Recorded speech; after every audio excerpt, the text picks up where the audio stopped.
Chers frères et sœurs, au cœur de notre carême, l'Église nous invite à contempler le mystère de l'Annonciation, 9 mois avant la fête de Noël.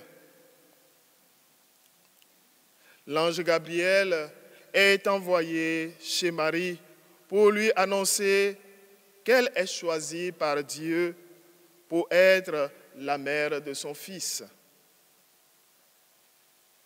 Marie, dans sa liberté, sa grande liberté, répond oui en disant « Voici la servante du Seigneur, que tout m'advienne selon ta parole. »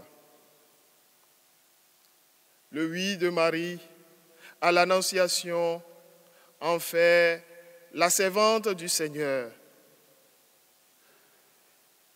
Il en fait aussi la servante de l'humanité que son Fils vient sauver.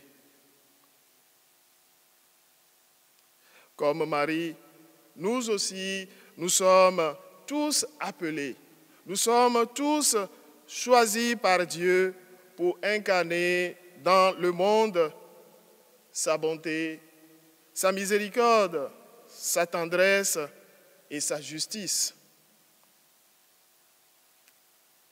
Le Seigneur a voulu avoir besoin de nous pour se manifester dans ce monde. Le Seigneur aujourd'hui a besoin de nos membres pour se manifester aux hommes. Il a besoin de notre lèvre pour pouvoir prononcer, pour pouvoir donner sa parole aux hommes.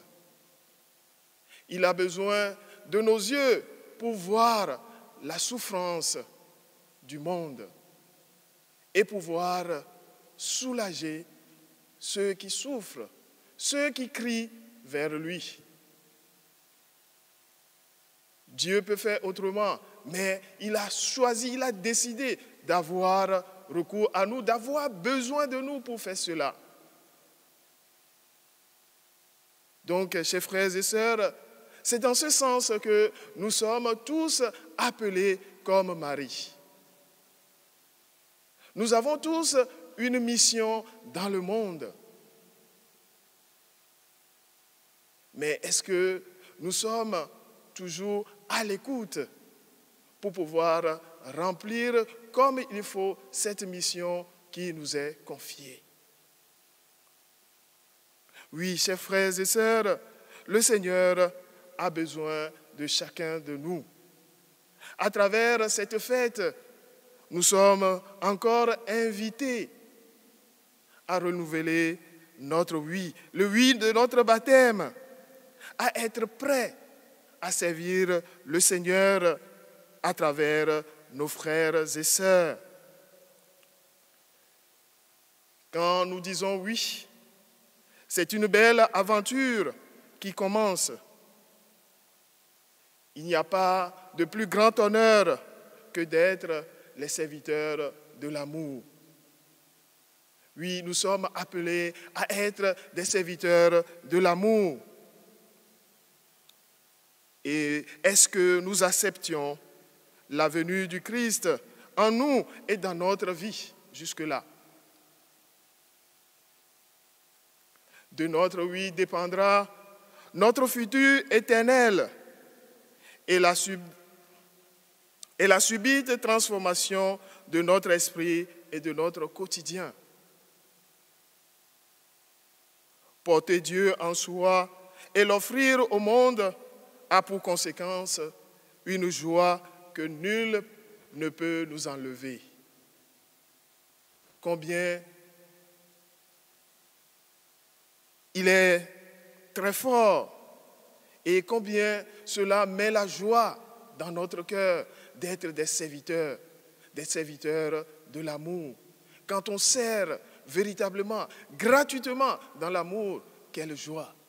Et cette joie, personne, aucune chose dans ce monde ne peut nous l'enlever. C'est l'exemple que Marie nous donne aujourd'hui. Donc, comme la Vierge Marie, quel que soit notre âge, quel que soit notre état de santé, Dieu nous confie une mission. Dieu nous appelle à une mission. Il a besoin de nous, de notre accord, parce qu'il nous laisse toujours libres. Donc, ne craignons pas, n'ayons pas peur de ce qu'il va nous confier. Cette mission est tournée vers le bonheur, le nôtre et celui de ceux vers qui il nous envoie, bref, de celui du monde entier, de tous les hommes. Vivre sous le regard de Dieu, c'est savoir que l'on avance avec Jésus et Marie sur un chemin grandiose, sur un chemin qui nous amène au salut, au bonheur éternel. Ce chemin nous conduit là où ils sont déjà, dans le ciel, dans la gloire du Père. C'est là qu'ils nous attendent. Le carême est là pour nous apprendre à dire oui avec la Vierge Marie. Il est celui de notre baptême, comme je le disais tantôt. Et en même temps, nous devons continuellement nous l'approprier. Nous devons continuellement le développer, le faire pénétrer dans tous les recoins de notre existence. Marie a accompagné Jésus jusqu'au bout de son chemin terrestre. Soyons sûrs, nous aussi, qu'elle nous apportera la joie, nous apportera son assistance jusqu'au bout de nos efforts. Donc voilà, chers frères et sœurs, demandons au cours de cette Eucharistie que Marie, par son intercession, nous aide, malgré nos fragilités, nos limites, à maintenir notre oui, à faire des efforts pour aller vers les autres, comme le Seigneur nous le demande. Amen.